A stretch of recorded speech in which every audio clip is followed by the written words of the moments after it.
Atheism as a Purification. By Simone Weil. Gravity and grace, a case of contradictories which are true. God exists. God does not exist. Where is the problem? I am quite sure that there is a God in the sense that I am quite sure my love is not illusory.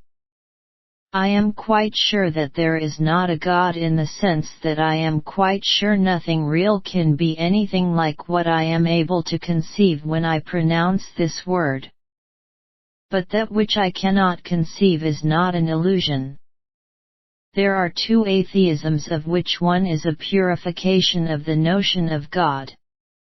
Perhaps every evil thing has a second aspect, a purification in the course of progress towards the good, and a third which is the higher good. We have to distinguish carefully between these three aspects because it is very dangerous for thought and for the effective conduct of life to confuse them. Of two men who have no experience of God, he who denies him is perhaps nearer to him than the other. The false God, who is like the true one in everything, except that we cannot touch him, prevents us from ever coming to the true one. We have to believe in a God who is like the true God in everything, except that he does not exist, since we have not reached the point where God exists. The errors of our time come from Christianity without the supernatural. Secularization is the cause, and primarily humanism. Religion, in so far as it is a source of consolation, is a hindrance to true faith. In this sense, atheism is a purification. I have to be atheistic with the part of myself which is not made for God. Among those men in whom the supernatural part has not been awakened, the atheists are right and the believers wrong.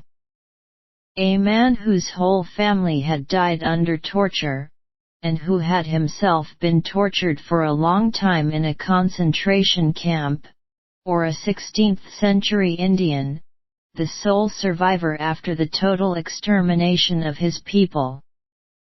Such men, if they had previously believed in the mercy of God, would either believe in it no longer, or else they would conceive of it quite differently from before. I have not been through such things. I know, however, that they exist. So what is the difference?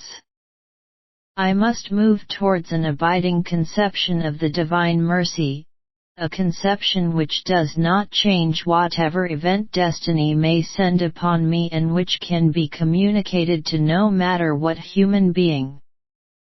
If you liked this video, and are interested in more philosophy or theology videos, please subscribe.